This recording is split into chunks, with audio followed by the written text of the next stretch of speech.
Thank you for tuning in to the Black Money Tree Podcast, hosted by entrepreneur, investor, and philanthropist Jerome D. Love. We are committed to teaching you how to build wealth so that you can build your community.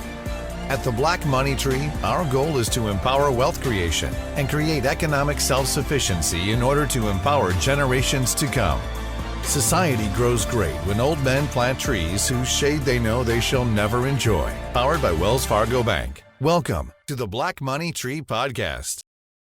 Welcome to Season 2 of the Black Money Tree Podcast. I'm your host, Jerome D. Love, and I'm so excited about this initiative, about this movement at the Black Money Tree. We are committed to helping you build wealth because we know that that's critical for building our community.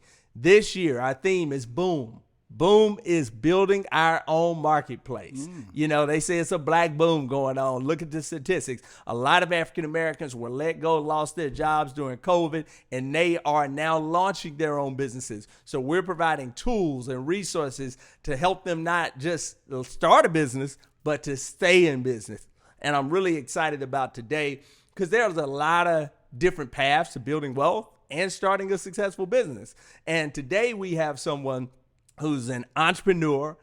He worked in corporate America, but he was also building his business.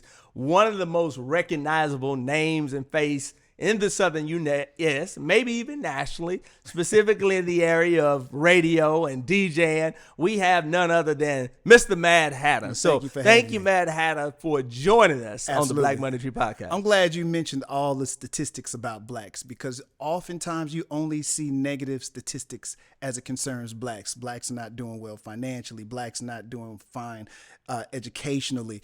It's good to hear somebody with a positive statistic about black people. So thank you. Yeah, I'm glad you started off by saying that because you know what, as the more that they hear positive information infused in their brain and they're getting that in there, they know that they have the ability to achieve. Yeah. When you keep hearing the negatives, you have a tendency to perpetuate the negative information you're receiving. Yeah. So, no, and that's one of the reasons why we're doing the Black Money Podcast, the Black Money Tree Podcast, is to get that information out there to highlight different peoples. One of the things that we started a program with Black Expo some years ago called the Aspire Youth Entrepreneur Summer Camp. And one of the things when you look at statistics, African-American businesses shut down at a higher rate. But part of it isn't because of their inability. It's because of the choices in business. They go for the T-shirt shops, the restaurants, and a lot of service-based businesses, which have a higher attrition rate. You know, Gotcha. So we were very strategic about bringing in individuals that represented different types of industries and businesses so they could be exposed to something greater than the barbershop, the nail shop, the T-shirt shop, or, you know, trying to open a record label, you know, or something like that. And we're going to talk about that. Which I did. Yeah. So let's talk about it. Growing up, you were from Tennessee? No. I'm from North Carolina. North Carolina. I'm from North Carolina. Place called, I was born on Fort Bragg. Whole family is military. And that's where I'm from. That's where I call home. So what were you exposed to in terms of wealth, entrepreneurship growing up? I was not. Okay. I mean, I'm probably like most families. They're you know, robbing Peter to pay Paul. Hate to use that expression, but it's the truth. When my father was, you know, infantryman, you know, it's not like you bringing home $1 million per year with that kind of a job. My mom had, you know, jobs where she was just doing the best that she could as well. And I don't know where I picked it up from. I think at a young age, I just decided I didn't want to be broke, and I wanted to make sure if my mother wanted it, she didn't have to cry for it. She could get it and I could provide it for her. Yeah. So that was always my motivation, is to make sure I always had enough. And if she asked, I could provide it for her. So high school, graduate, went to college, or did you go military? I did. No, if it wasn't for music, I probably would have went into the military. Okay. I liked the structure of the military. I'm a military kid, so I got this, you know, I got to do some traveling. Some of the benefits of the military.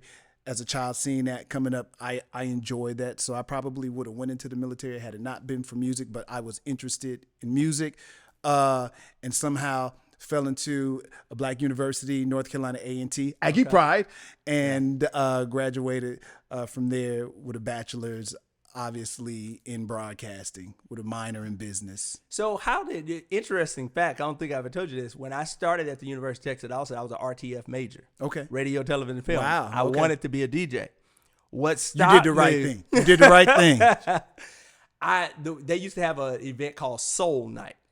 And when I said I wanted to be a DJ, I didn't really know what that meant, be honest with you. I mean, I kind of saw myself on the radio, but there was a DJ doing the music. So I went up and I said, hey, I want to be a DJ, And he said, okay, there's a station in Austin, you heard of it, 88.7 KZI. He said, I know the general manager, Steve Savage. He said, go up there. I called Steve, and I guess DJ is a pretty popular job that most people want to do. Okay. So he was used to everybody saying they want to be a DJ. All right. He said, okay, you want to be a DJ?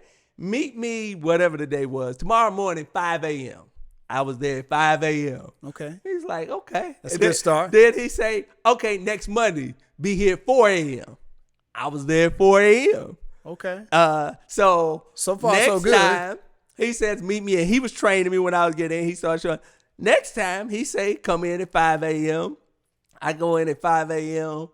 5:10, he left me in charge of the whole station. Oh, wow. Now, KZI is a community radio station, Absolutely. so they always trying to find people and stuff like that. And he was the general manager, so he was basically having to fill in whenever there wasn't a DJ. Absolutely. He didn't want to get up at 5 a.m. So in he the trying to morning. find somebody that Yeah, can so he fill was that. like, okay, I got a dude who gonna show up. So he went home and left me DJing. Okay. Now, Byron Davis, who was the DJ at the party, who referred me as well, he started taking me out to his gigs. So Texas Relay Weekend, I'm at all the parties where you're supposed to be 21 getting in. I'm only 18. I'm on Okay. stage. I'm DJing, doing So all you that loving kind of all stuff. this. Now, I chose to change my major because at University of Texas at Austin, they focus more on film than they do radio.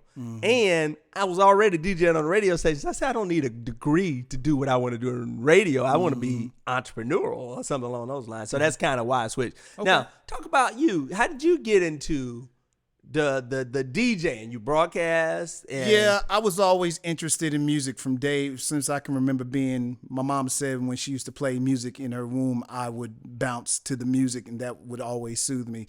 I was always a music guy, always interested in music. I was the guy in the neighborhood everybody knew me for music. When hip hop, got really, really big in the neighborhood, I was one of the first ones doing it. I was one of the first ones scratching, did a little b-boying, trying to break dance. Wasn't great, but everybody got to start somewhere. And when I went to college, I'll be honest with you, I thought I would end up in New York being a producer, because I was enthralled with Teddy Riley and all these guys. So I knew I would make my way there. But something about broadcasting, I wanted to understand why the radio station would play the songs that they played, because when I was growing up, there were songs that they would not play. So I wanted to understand the politics in that. And that's why I majored in broadcasting as well. Because I was still doing music at the time. I was in groups on campus or DJing parties or something like that.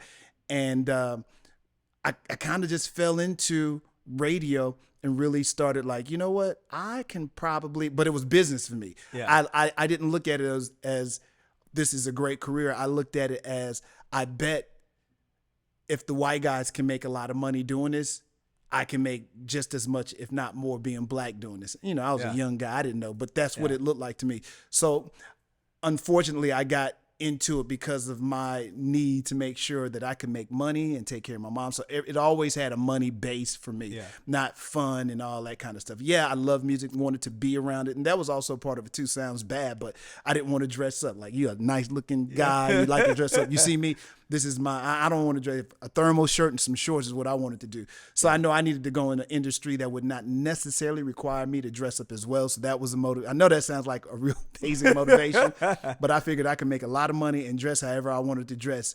And that was the motivating factor. And I was really totally into it too, though. I started doing research and started becoming just a radio junkie and I found out about all the old school broadcasters. Then I learned the woman that hired me at the college radio station, she gave me the name Mad Hatter.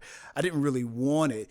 And then I would learn years later, there was already a Mad Hatter who was a big shot in the industry.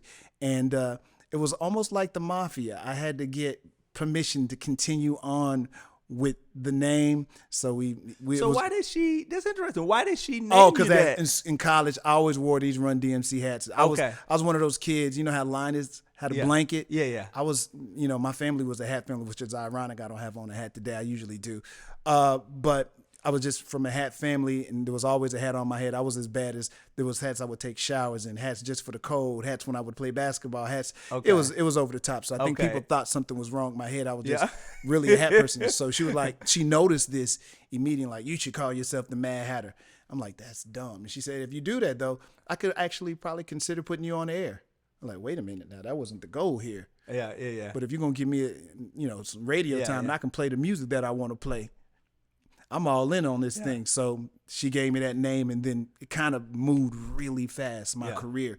And, I always told myself I would change the name one day to something. Yeah. But, the Just career. stuck. Yeah. And when people start getting, it's like a business card. When people start knowing your name, doing a particular thing, you got to stick with it. Like I said, I was ordained, so to speak, in a very mafia type ceremony to continue using the name. And after that meeting, I changed the spelling of my name. So let's talk about you. You are a Houston legend, somewhat of an icon.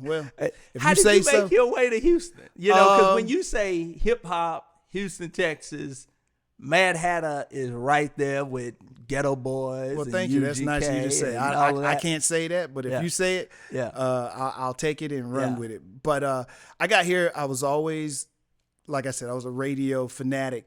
And I got to the point after 1 year of working at the big radio station where I was living, feeling like in the Carolinas. I was at a radio station called 102 Jams. I was doing what they call nights, working like, I think it was 7 to 11 I was working. And I just got to the point where I felt that I needed to take my talents elsewhere, so to speak, like LeBron James back in the day. And young brother by the name of Rick Party was one of the few black jocks who I thought was great at the time. And I didn't know him to this day. He's really responsible for my career, and I probably have only talked to him 3 or 4 times, but he was a definitive role in as to why I had the career that I had. And I wrote him a little fanboy letter like, man, I love everything you do, which is real hard for us black men to give another black man props, which we need to embrace that more. And sent him a little letter and told him how much he was great. He hit me back and said, hey, man, just keep doing what you do. Stay honest. And a year later, I hit him again and said, man, I really love to go work in Dallas at this radio station. It was another 102 Jams type station or 103 Jams. And he's like, nah, there's this brother by the name of Ernie Jackson, who's the general manager for Magic 102. Yeah. He said, man, you should try to go work for Ernie. I'm going to give you all this information. Tell him that Rick hit you.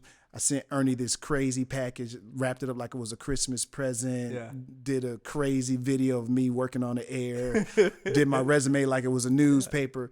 And usually the protocol is to send it to a program director. I sent it to the general manager. So I skipped protocol. That's been the story of my life, skipping protocol. Yeah. Sent it to Ernie, and I guess that's the end of the story. Mr. Jackson brought me in, and all that stuff changed my life. Yeah. So let's talk about one of the things you said that really stuck with me. You talked about how you was always focused on the business and the money aspect of it. Now, once again, you have been exposed to, you name it, from your Drakes to your Usher. You just name a person. You probably got them in your phone. You done interviewed them. I do not call none of these people, but it was nice to meet them. You've been at all the parties and all of the stuff around it, but you focus on your business. Now, I'm not sure how long you were with the station, but you recently transitioned, and I'm not going to say it wasn't a big deal, but I know you're still running things. You got businesses. You got other stuff going on. Talk about how you were focused on the business and ultimately you didn't get caught up in the hype. Talk a little bit about that. Oh, I never thought about it like that. I was one of those, I don't never want to put myself in a position where someone else can control me. And generally what happens at any job, if I pay you, there's a certain amount of control that goes into that. It was always important along the way in my journey that it was clear that you did not control me. Yeah. And that I could step away at any moment. I didn't have any of the vices that most people have when they're in the entertainment industry, be it drugs, women, whatever. I didn't have any of those vices because I was always totally focused on the cash flow. I'm not saying that that's right, by the way, because you miss a lot. You miss a lot of hanging out, making friends. I was totally dedicated to what can I do to increase my finances at all times. And again, it does take away from other things, but because of that, you know, I was always doing these side endeavors. Yes, I'm just like every other person. I started a record company. It was Mr. Mad. It was semi-successful. I signed Paul Wall, Chamillionaire, 50/50 Twins, Shay Atkins, Gary Mays on the gospel side. So the label was called Paid in Full Entertainment. That's a biblical name. It's also not just being biblical. It's also saying when the bill is paid, it's paid in full. Yeah. We had the other side called Soul Music, which we put the gospel artists on. I done that. I done the magazines. I done, if you name it on the musical side, I've done it. Publishing, royalties, all that stuff on that side. And I never looked at it when I started those things. I kind of one of those people, I wake up in the morning like, oh, okay, I'm just going to do that. And I start doing it. There's not really a true plan. But at the same time, I don't think of myself as a true entrepreneur. I have a friend named Jay. Jay has a gym. Jay's been doing this for 20 plus years. When you have to kill what you eat, so to speak, to me, that's the true entrepreneur. I always had the backup of, I got a job over here. Yeah. Not saying that I didn't treat those like a business as an entrepreneur, but it was opportunities for me to just give my friends employment. And so I never, like to this day, I've never really received money from the company. I probably need to sue the company, but I've never really been paid as an artist or anything like that because I never looked at it as something that I should be receiving payment for. I know that sounds crazy, but I just always been interested in things. And if I was interested in it and it was surrounding music, I did it. Also, you know, interested. I'm like every other entrepreneur. I fell into houses. And that was totally accidental because I had a girlfriend at the time. Her family had properties. I'm like, oh, I guess I should be buying properties. They had a few. I'll take two. You know? Yeah. So my whole life, a lot of things were very accidental. So, yes, I'm entrepreneurial, but I just feel like I fell into those things on accident. And I had a salary that could facilitate these movements. And I was very cheap. I saved everything that I got. I saved. I paid off everything. You know, a lot of times people will tell you that, you know, don't pay off your home. I didn't believe in that. If I'm living it, I'm gonna pay it off. So my mama house paid. The properties I own paid. Cars, everything you see, if you see me with it, it's paid. And I've always been that way. People tell you not to save. You know, you should be investing your money in this and that. And I invest my money as well.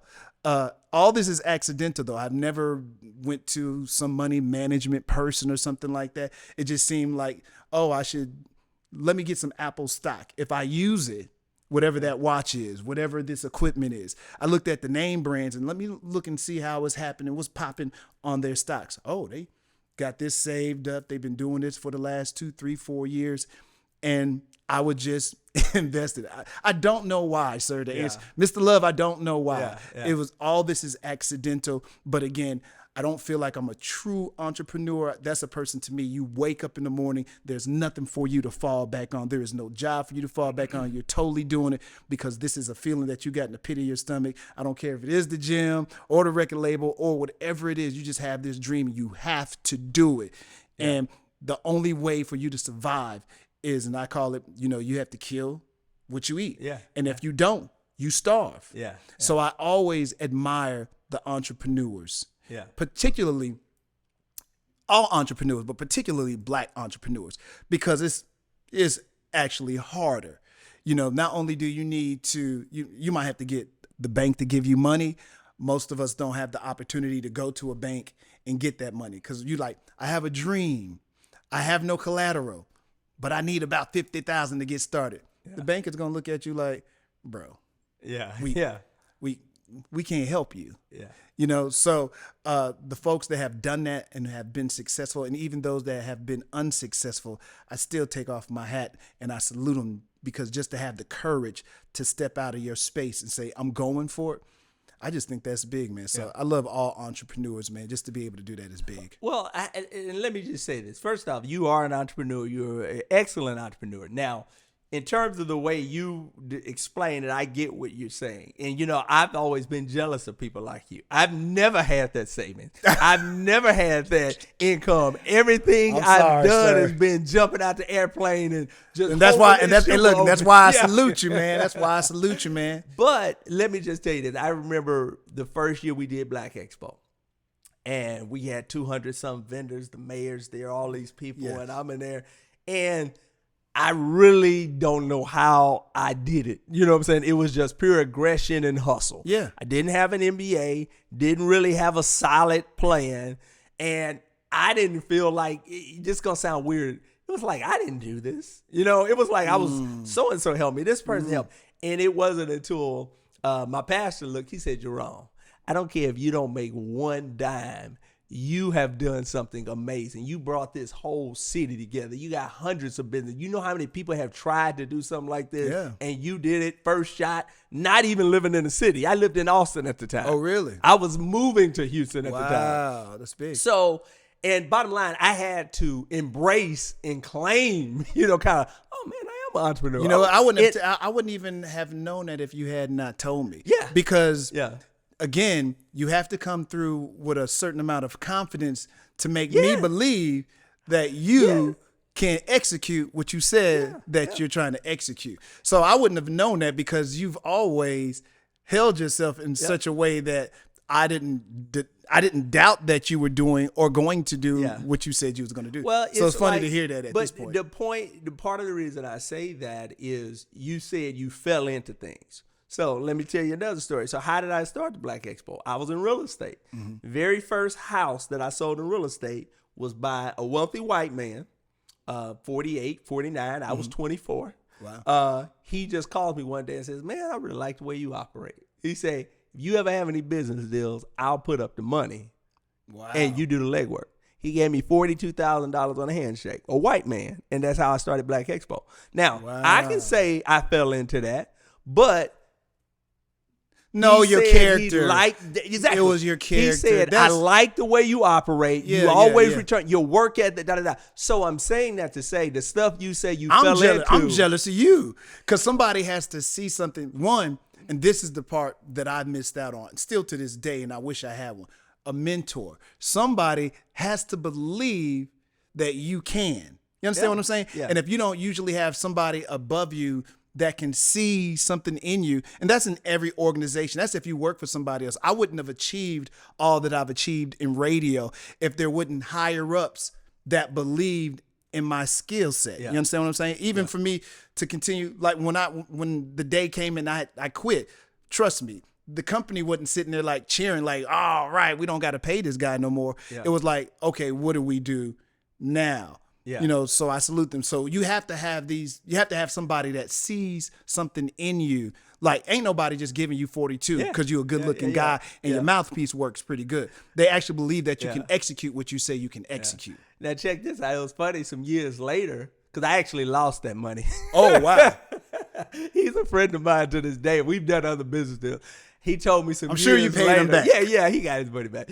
I lost it at the time. He didn't come back quite as quickly as we hoped.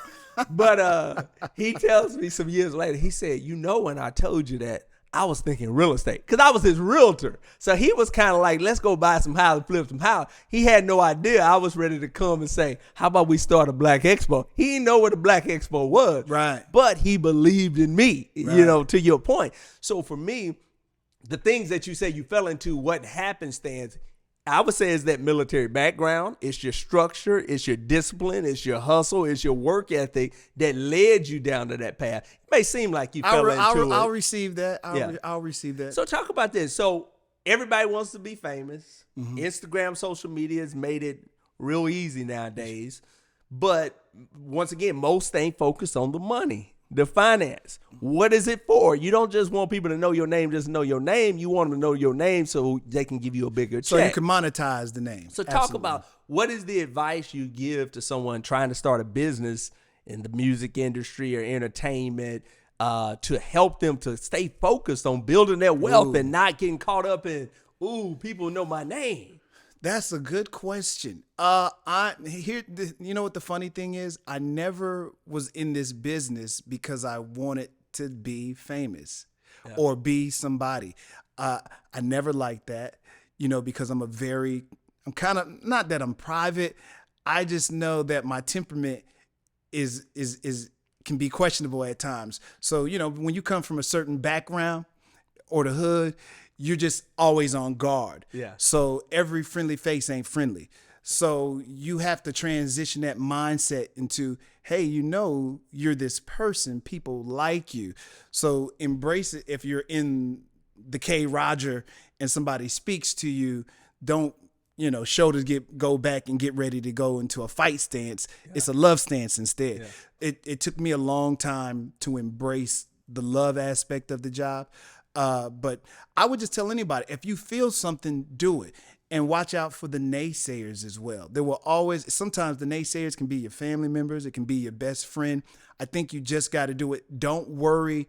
I think most entrepreneurs just get up and start doing it. Yeah. They may not even have a clear plan. Now, I'm a big believer in you should have a plan, but most of the entrepreneurs that I've known who've been pretty successful, they didn't have the whole plan drawn up. They just knew that they wanted to do this. They had a passion for it. I would tell people passion, purpose. And if what you're doing it because it helps other people, I think it works out. That's my personal belief.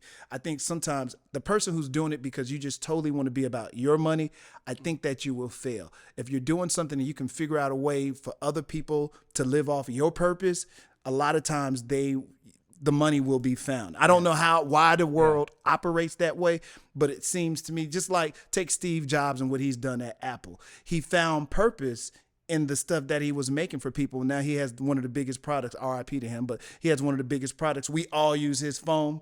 We all started using the things that you can do with his phone. And who would have known 10 plus years ago that now it's an integral part of our lives. Yeah. So, I think when you just go into things with passion, purpose, I think everything works itself out. And it's interesting you said that, and this will be the last question because I know the little red light over there is blinking. Oh, yeah. But that's her name? Okay. So when you talk about having a bigger purpose and doing what you do and understanding that it helps someone else, because of your discipline, because of your focus on building your wealth, most people don't know you actually adopted, I believe, 2 daughters. Yeah, yes. And I would imagine if you didn't have the resources, you would not been able to adopt those daughters. So I say that to say, when you build wealth, it not only helps you, but it helps others. Now, I don't know all the details and all the situation, all the circumstances, but I don't know. You correct me if I'm wrong, but because you were secure, it's like when you get in an airplane, you put your mask on, then you help the person next to you. And if you're not helping yourself, you can't help others. And so I think sometimes when people get consumed with just having stuff for them or therefore and no more, they're being selfish, because we have a whole community. We can identify all the problems in our communities, but what are we doing to really help if we're not putting ourselves in a position to be able to help? And we can't help if we're not taken care of. So talk about that. Do you agree with that? That's interesting. I did not look at my situation as a money situation. I looked at it as these 2 beautiful girls that, were connected to me one way or the other, that I wanted them to be in a better situation. Yeah. Might that be because I was in a better financial position? Maybe. Now that you've brought it up, I've never thought about it like that. I totally was naive into going at this, and I looked at these 2 young ladies in the situation that they were in, and I just figured I could provide them an opportunity that even in my youth was not provided for me. And I totally just looked at it like that. I did not sit there saying, oh, I got enough money to do this.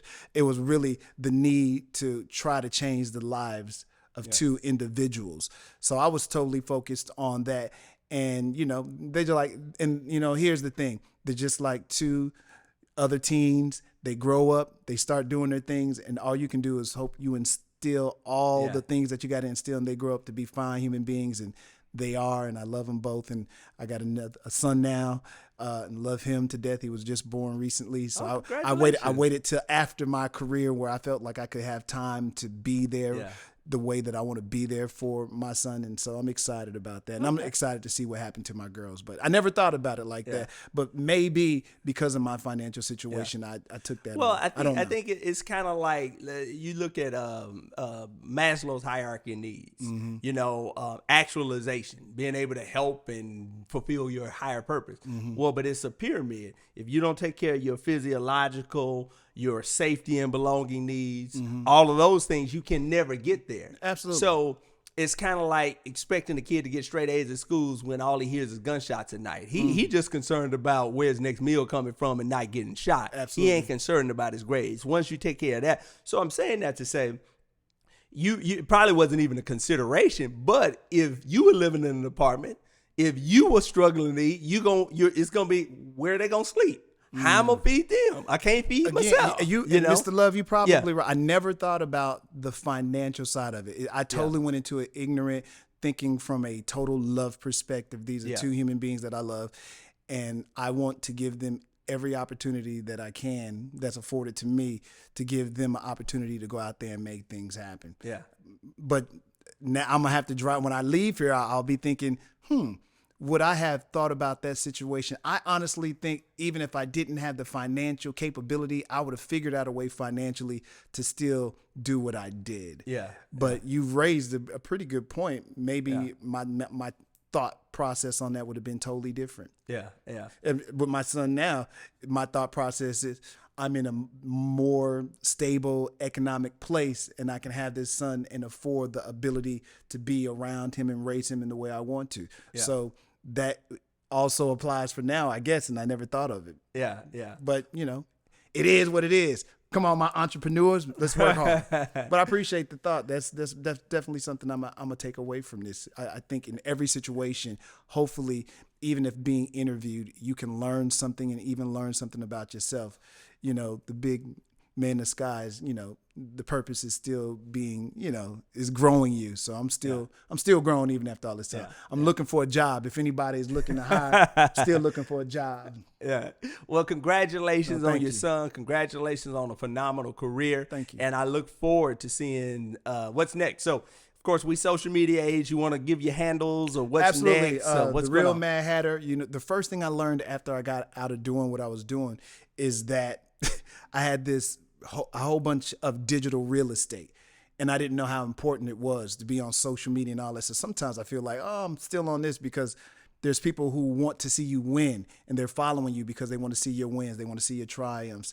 So yes, that is still out there. Twitter, Instagram, TikTok. I am also at KTSU. They have a station called The Vibe that we created for youngsters 18 to 34, and I'm the content director there. You have to get the Vibe app. It's Vibe Houston. It's absolutely free, but we're on 24/7, 365 digitally, but we're on the airwaves of KTSU 90.9 in the evenings from 8 o'clock until 5 o'clock. I hope that makes... If you get lost on it, just get the app. And I still have my own digital assets. Yeah. There's one called Super Throwback Party, which is a free app. Download that. And one called Classic Joints with a K. That's an all hip hop, 24/7, 365, playing nothing but classic hip hop. The other one's more of an adult 2554 station that plays today and yesterday's. So for those that aren't in the Houston region, where can they get the Vibe? All that stuff, app. Everything is app. Y'all know it's the world we live in. So the apps are available. Just go to your app store, Android, or if you got an iPhone, all that stuff will be in your app store. Or even if you just Googled it, it'll pop up. So Super Throwback Party, Classic Joint spelled with a K because it's cool.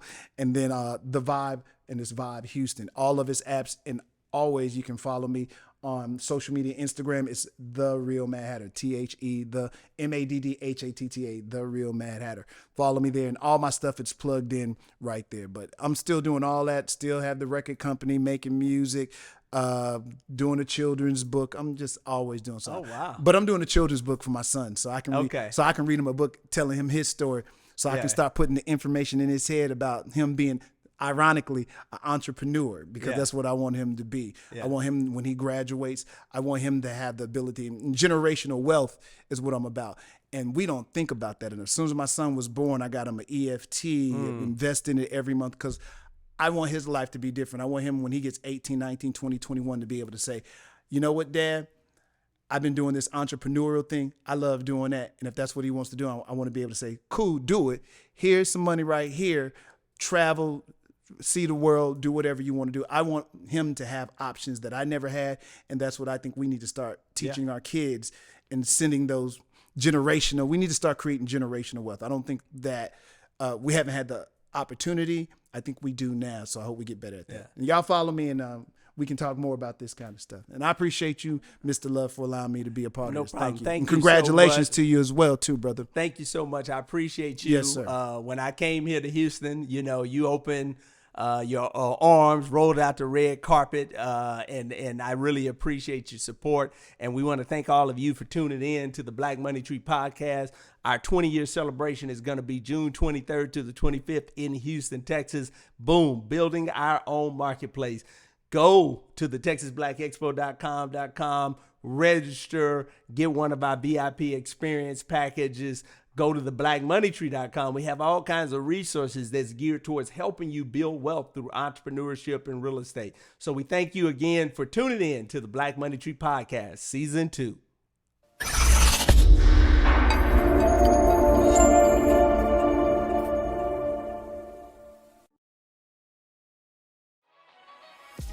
Thank you so much for tuning in to the Black Money Tree Podcast. Don't forget to like and share this video. And if you want more content like this, follow us on Instagram, Facebook, and Twitter. We'll see you next time.